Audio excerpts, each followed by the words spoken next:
One of the biggest decisions that led me to actually getting the Fuji GFX 102 camera was it had to meet one very big condition that was really important to me because I was able to do it on my Nikon D600, D610, and D750.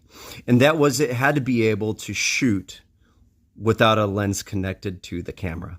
And that's because I have a lot of lenses and I want to be able to adapt the Nikon lenses to the Fuji and maybe some other ones down the line. And fortunately, I was able to properly adapt some lenses that actually had full coverage of that sensor because, you know, the sensor is a third bigger than the traditional 35 millimeter equivalent sensor.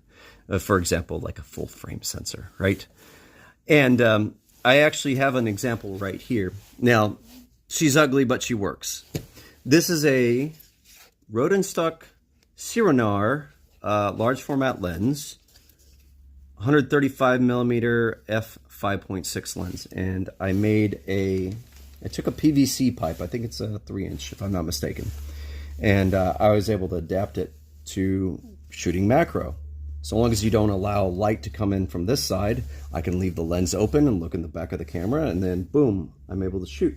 Now, was the image quality as good as like a macro lens, like let's say a 40 millimeter f2.8 lens for the Nikon?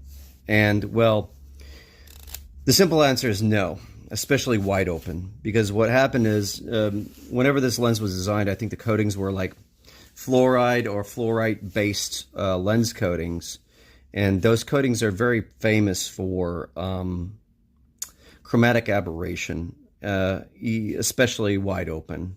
So I think that's how old this lens is. I'm not sure, but even then I was able to close down the aperture. As you can see here, you can close down the aperture and it makes most of the chromatic aberration problem disappear, at least the visible chromatic aberration. The lines get sharper.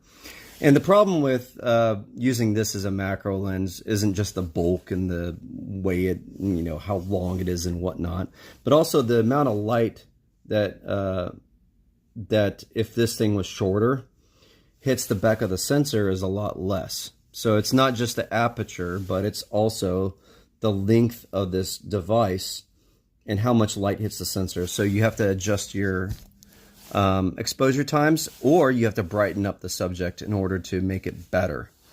And that's what I elected to do. Is I took very long lights and then brightened them up, and I was able to get some great pictures.